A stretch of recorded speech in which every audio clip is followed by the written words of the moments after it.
so much for being here. My name is Ben Goldfarb. I'm the Executive Director of Wellstone Action. Thank you. We are really proud and more than proud, just humbled to be able to come together with everybody here over at the memorial site and now to share some time together to reflect on the Wellstone lives and legacy. And we're just so honored to wake up every day thinking and working to carry forward that work just like so many of you do every day in your lives. And we wanted to just take this time to share some stories, to reflect, have some food, some music, and we have some special guests who joined us and just wanted to share some of their memories and stories before we all just go back to eating and enjoying the music. And the first person I want to introduce, in fact all three who are going to speak really don't need an introduction, but Senator Al Franken was a longtime friend of the Wellstones. And one of my first memories of Al in a political context was the Saturday after the plane crash. I was a young organizer working on and around the campaign in 2002. And the Saturday after the crash, we had a door knock scheduled at the Labor Temple, the Labor Hall in St. Paul, 411 Main. And as a young organizer, we were still grieving, we were still looking for direction, we weren't really sure what to do, trying to figure out sort of how to carry forward. And folks came out in droves that day, volunteers, hundreds and hundreds of people. And just like us, folks who were working on and around the campaign, people were looking for a sign and a signal and some help in figuring out what to do. And in walked, unannounced, Al Franken. And I don't know that he was supposed to be there that day, I don't know that he was prepared to, but he got up on a chair and folks just immediately looked to him, and he provided some just amazing, heartfelt words that were deep and moving and helped us carry on that day. And for that and everything you've done since, I want to say thank you and I want to welcome you up. So Senator Al Franken, everybody.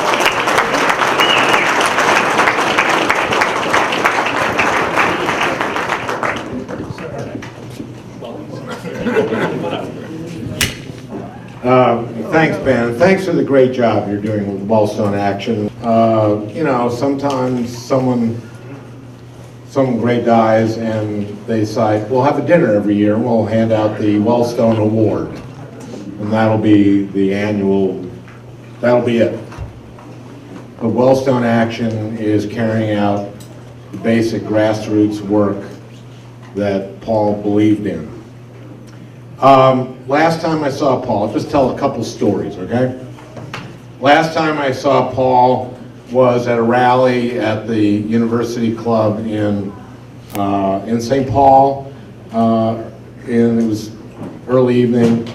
That day I'd been at nursing home, Jones Harrison Nursing Home in Minneapolis with my mom, who had dementia. But it would go on, be on and off, kind of. So I go to the University Club, and Paul is in, a political battle, a very vicious campaign, political battle of his life. I show up there, and the first thing he says to me is, "How's your mom?" So I say, well, there are good days and there are bad days, but, this is really kind of a bad day. I couldn't really have a conversation with her. And immediately he just put his hand on my shoulder and said, touch means so much. So the next morning, I went over to the nursing home, and it was a beautiful, beautiful fall day, not like this one at all. and it was another bad day. But I took my mom in her wheelchair out to the garden at Jones Harrison, beautiful garden, and just sat with her on a bench. I was on a bench, she was on a wheelchair, and I put my arm around her for an hour or so. And I don't know if it meant a thing to my mom, but it meant a tremendous amount to me. It was said today in the beautiful memorial, I thought that it was a beautiful memorial out there. Only at Paul's memorial would you have a memorial song sung by an Ojibwe while it's snowing in a short sleeve shirt.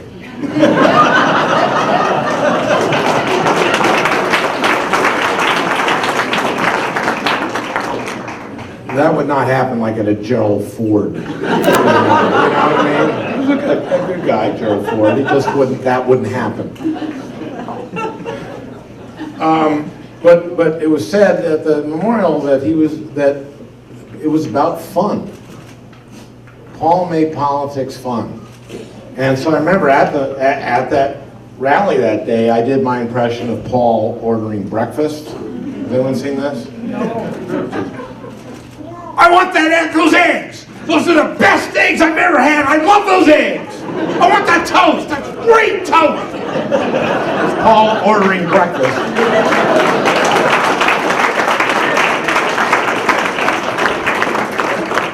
Thank you very much. Paul ordering breakfast. Now, I had heard this story that Paul, as you know, had a lot of energy. And I had heard that when his kids played soccer in school, or on their teams, that Paul would attend the games and run up and down the field alongside the ball. In other words, wherever the ball was, Paul would run back and forth, and make, you know, kind of a spectacle of himself. But he'd be out of bounds. But he would. So I had heard this, but I thought it might be apocryphal. So I asked David, who's a good friend. And I asked David, "Is that true?" He said, "Yeah, but get this. I ran cross country in high school, and my dad would run the entire course on the side of the course."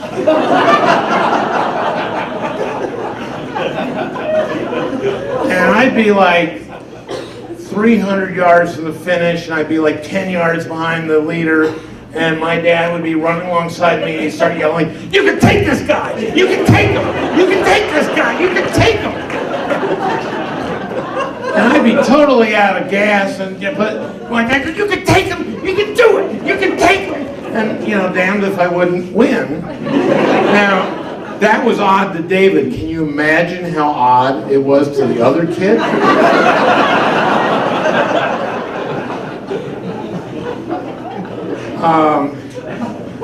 Paul was Paul.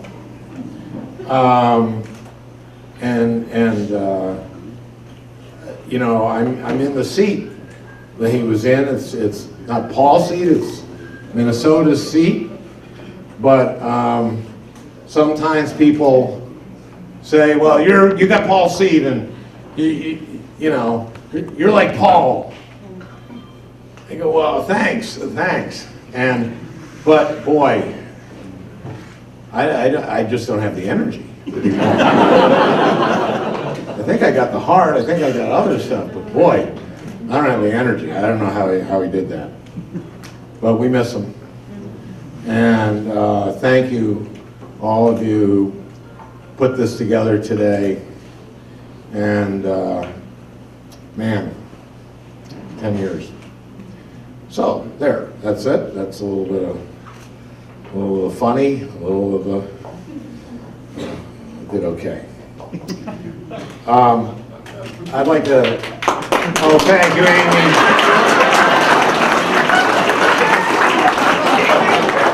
Amy. Amy knows how to bail me out, and that is the job of the senior center. That's just part of her job.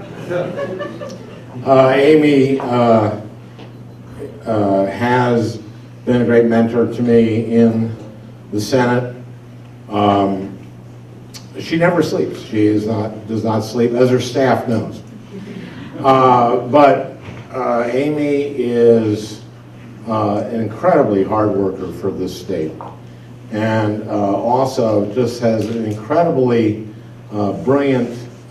She's like one of the most talented. I think everyone in the Senate would say that. One of the singularly most talented members of the Senate in so many ways. And one of the ways in which she's really talented is taking me aside going, "Al, this is what's happening on this issue in Minnesota, watch out." Well, I don't know anything about it.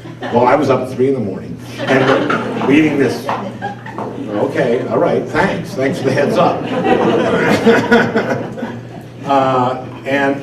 I want we should not make anything political today, so I figured that out. I know that. So the fact that Amy's up in a couple of weeks is neither here nor there.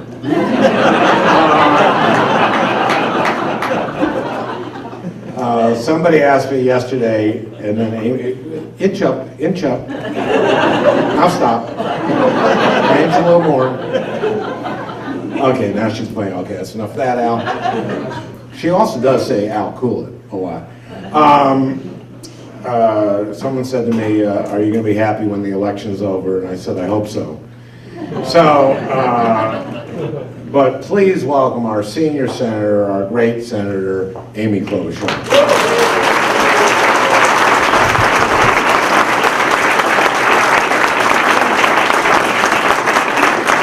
thank you, Al.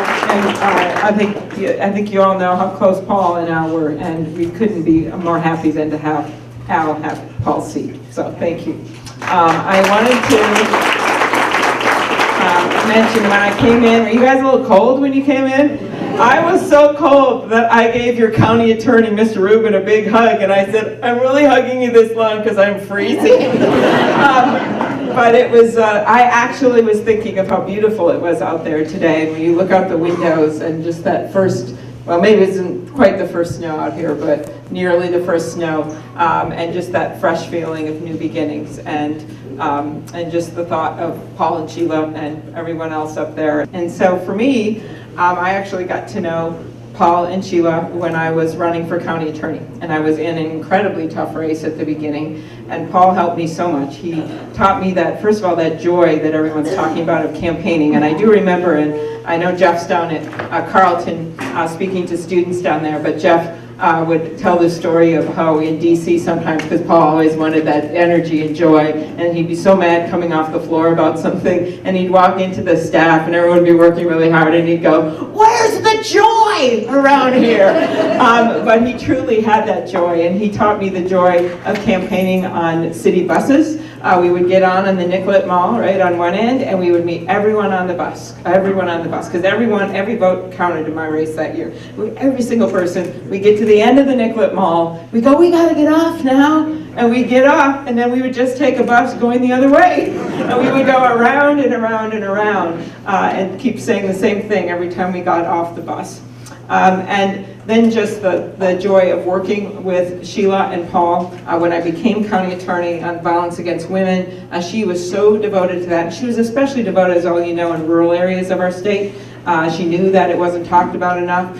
She went everywhere, and I thought of her when she started out with that hair, remember the frizzy hair, and that at the end she looks like so coiffed, and she really was an amazing advocate. When you're in Washington and you say you're from Minnesota, and Al knows what I'm talking about, still to this day, a week doesn't go by where someone in the Capitol will go, oh, I know Paul, I know Sheila. And it's not always the senators or the senior staff. It's usually the tram operator, Daryl, who's had disabilities and worked there for 25 years, the secretary in the front office, the cops at the door, because he treated every single person that he met there, that he worked with such dignity. And he carried that through to his work, taking on the causes of people that didn't have anyone there talking for him, whether it was the kids, whether the people like his brother Stephen with mental illness, whether it was the battered women. That's what he did every single day. And this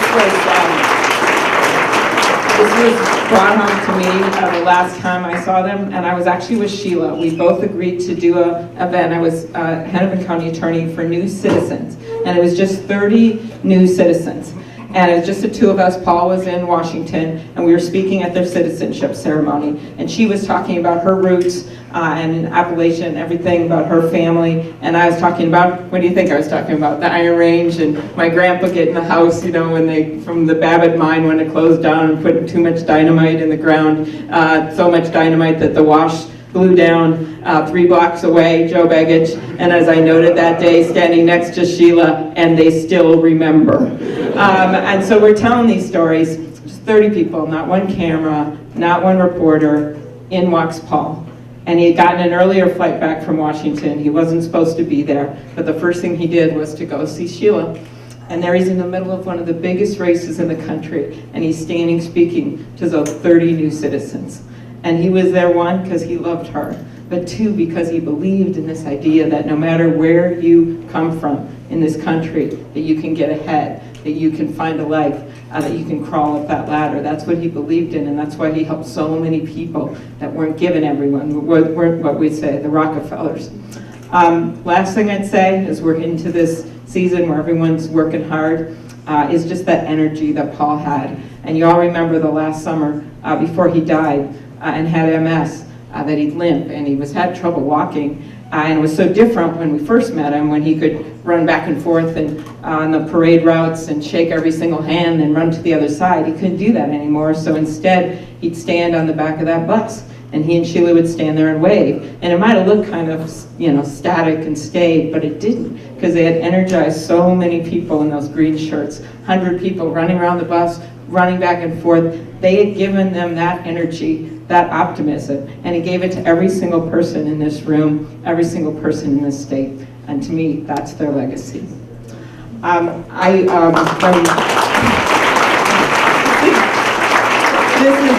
This is the nice senatorial thing. I noticed Tom, just as I started clapping for Al, Tom started clapping for me, because it is also my honor, in addition to honoring them and everyone we lost that day, to bring to you Tom Harkin.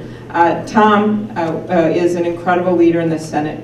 I think he has the heart and soul of the Iron Range, even if he's from Iowa. Of course, many of you may know, as Rukavina knows, that Tom Harkin is half Slovenian. We like that. They care about that here. I was telling the story at a smaller lunch that I always serve pizza, in Washington, my breakfast. And Tom came by and had it one day, and he just couldn't believe it that we made it here in Minnesota. And he called me about a half hour later. He goes, "You know what? I'm going to give one to every member of the Senate for Christmas." And I said, "Great." He said, "But what I found out, they don't make it in Iowa." And I'm like, "Duh!" And so I gave him the name. It'll go untold which name of one of the bakers on the range to call, huh? Don't tell. I won't tell. I'm not going to tell which one. There's several. So I give a name, and Tom Harkin personally calls himself, and he says, "This is Tom Harkin. I'd like to order 100 petitas, one for every member of the United States Senate." And the baker says, "It's Christmas and we're booked. We don't have 100 petitas." It's the best Iron Range answer of all time. Then he said, "I don't know if you know who I am. I'm Tom Harkin, the senator from Iowa." She says, "I know exactly who you are, but it's Christmas and we're booked and we don't have the petitas to send to Washington, D.C." Well, he found another one. Everything was good. And I still order from all of them. Okay. So, the last thing I'll say about Tom Harkin is one sentence, and it means the most to us. He was Paul Wellstone's best friend in the United States Senate. Tom Harkin.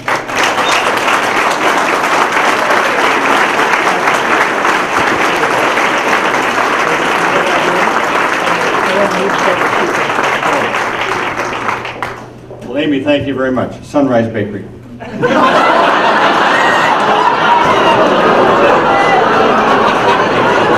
You're in trouble now. Thank you. I have to leave shortly. I'm going to have to run out of here because I have to get back to Iowa tonight.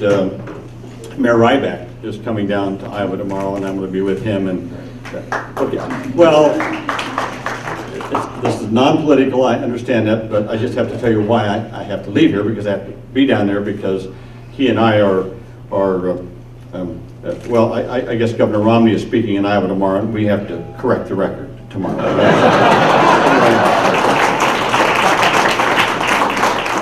But I thank you very much. And the Rowe family singers, no one's recognized them. I thought they're great.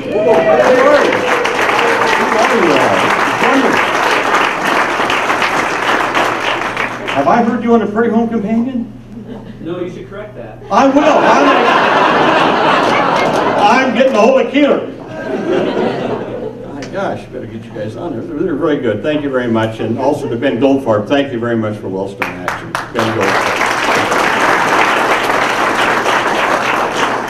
Well, let's see. I first met Paul Wellstone in 1988. I was active in agriculture. By the way, Brian Alberg is my chief of staff, and he worked also as you know, for Paul Wellstone, and after Paul's untimely death, he came to work for me, and now he's my chief of staff. But Brian Alberg, wherever you are, Brian over here, my chief of staff. He was also working in the movement, on the farm movement, because so many farmers were going under and going bankrupt in the 1980s. And I had been very active in something called the Harkin-Gephardt Farm Bill, and well, I don't need to go into all that, but anyway, a lot of protests, a lot of huge gatherings of farmers losing their farms, a lot of suicides. So I had asked to come up to Minnesota. It was a place farm near Austin to speak at a rally, and I did. I was a first-term United States Senator on the Ag Committee, and Gephardt and I had proposed this farm bill, which is a very progressive farm bill. Very progressive farm bill. Anyway, I was asked to come up to speak, and so the head of the Farmers Union spoke, and other people spoke, and then I was supposed to be the last speaker. I'm the senator to speak last. And so, but before me, right before me, they had this professor, Wellstone. Short guy, had long hair, kind of curly. He had a t-shirt on, big muscles. And Professor Wellstone's going to speak. Well, he spoke. And my God, he had that crowd going. I mean, it was phenomenal. And then I got to speak. I thought I was a pretty good speaker, but whew, he just sucked all the oxygen out of about a 100-mile radius. So I said to my staff after that, I said, don't you ever put me on stage after that guy again. And thus began a long-term friendship. And so he ran in 90, and I was running for re-election in 90, and I had a very tough campaign, so I couldn't come up and campaign for him because I was fighting for survival myself in 1990. But he gets elected, I get re-elected. First day in the Senate. Now the first day you come in, you get sworn in. It's a lot of pomp and ceremony. You get sworn in, you go to the well and all that. And so I got sworn in before him, Iowa, then Minnesota. He gets sworn in. And then after all of that falderall, the majority leader takes the floor and sends down certain instructions to the desk. It's pro forma, happens all the time. But by that time, everybody's left the Senate, they're going on to their parties and all that kind of stuff. I had talked to Paul before this, and I had alerted him. I said, Paul, George Mitchell, a Democrat, our majority leader, is going to try to send something to the desk to recess the Senate over until about the 21st, I think Martin Luther King Jr.'s birthday, the 21st, 22nd of January. And George H.W. Bush says he wants to draw a fine line on Iraq, on Kuwait before that, and possibly go to war. And I said, Paul, you can do what you want, but I'm going to object. Well, Paul didn't really know all the ins and outs of the Senate, and so I sort of informed him of this. So I'm on the floor, and I noticed Paul Wellstone sitting over there. George Mitchell goes out to the well. By this time, I said just about everybody's left, and he starts sending these motions to the desk, and I had a copy. And when he got to the one about recessing the Senate over, I said, I object. And then I got recognized, and I started speaking about the Senate having an obligation to debate this and to vote on it, for God's sakes. Before we go to war, we had to at least debate it, have a debate on what we're doing. So I went on in an impassioned way about that, and I think maybe either I or someone had informed Paul that you can ask a question and I can yield to him without losing my right to speak. And so he did, and I yielded to him. Then he went on, and he trumped my passion and talking about the coming war and this and that. So I just then, and Mitchell, I looked down at Mitchell, and there was smoke coming out of his ears, flame coming out of his nostrils. And because we were on his side, I mean, we were on his side.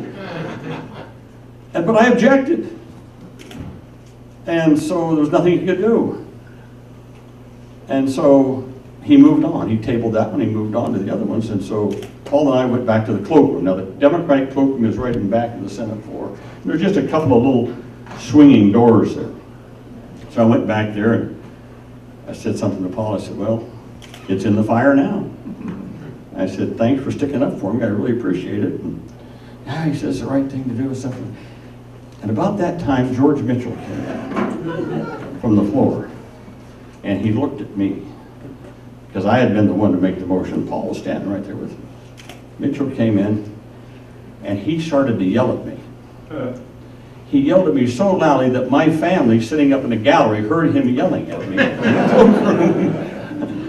And he just went after me. And then he just tore off. I looked at Paul, and Paul looked at me, and Paul says, is that the way it is here? I said, Paul, welcome to the Senate. And, but we stuck together, and we forced the Senate to debate it. I still think it's one of the best and finest debates the United States Senate has ever had.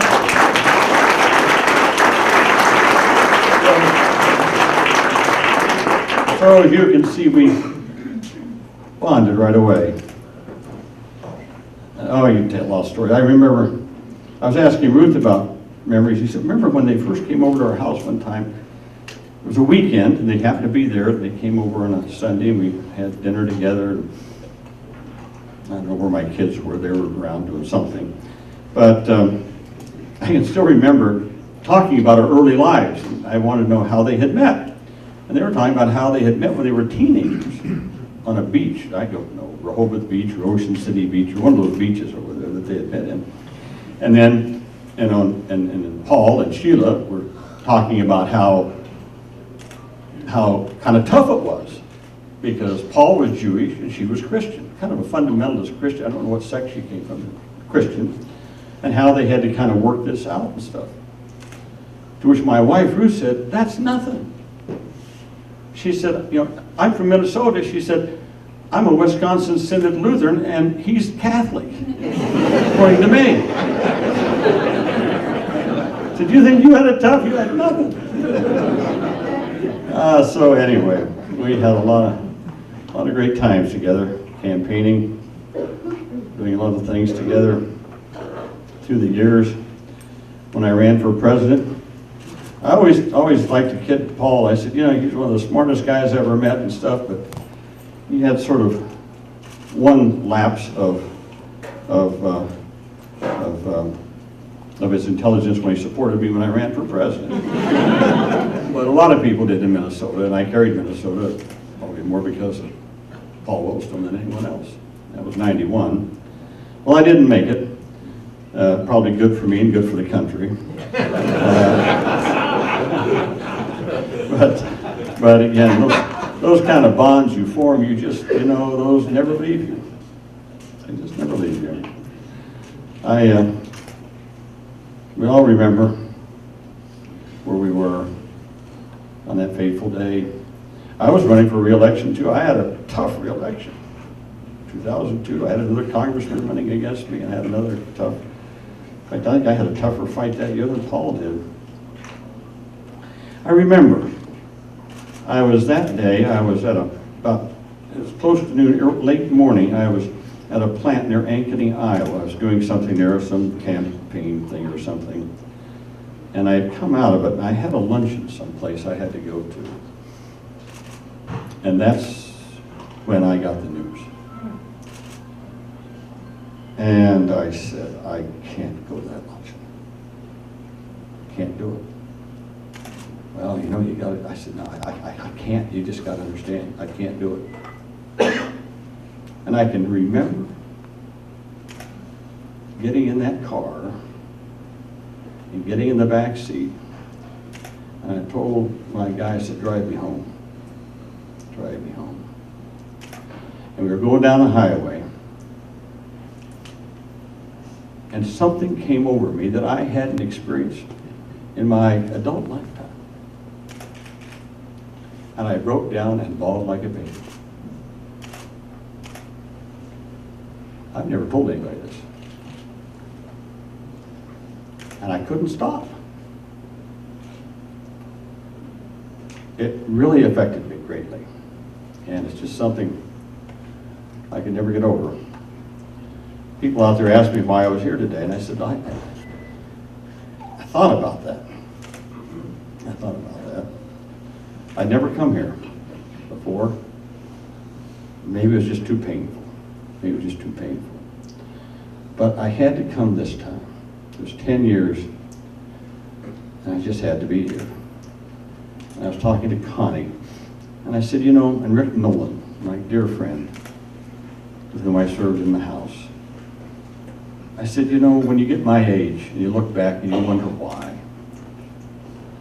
Why someone else and not me? How many times have I gotten in small planes in bad weather and taken off for God knows where?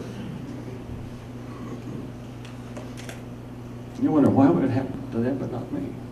You think about things like that. And I remember Rick leaned over and he said, you know, maybe it's telling us something, that those of us who were fortunate enough and lucky enough to have our health and to be able to live and to go on, maybe it's telling us that we have an obligation. That we have an obligation to carry on what Paul and Sheila Wellstone stood for. That we can't waste our time in remorse and regret and what ifs and what might have been and what could have been. Can't waste our time doing that. You got to get up every morning to dedicate yourself to the same kind of social justice and economic justice and peace and brotherhood and sisterhood that Paul and Sheila Wellstone stood for. I can't answer those philosophical questions, why them not me, but I can answer this. It's for us, the living. It's for all these young people. It's all for Wellstone Action, to make sure his legacy lives on, of bringing people together and working for justice. That was Paul and Sheila Wellstone. To those of us who remain, carry on. Thank you.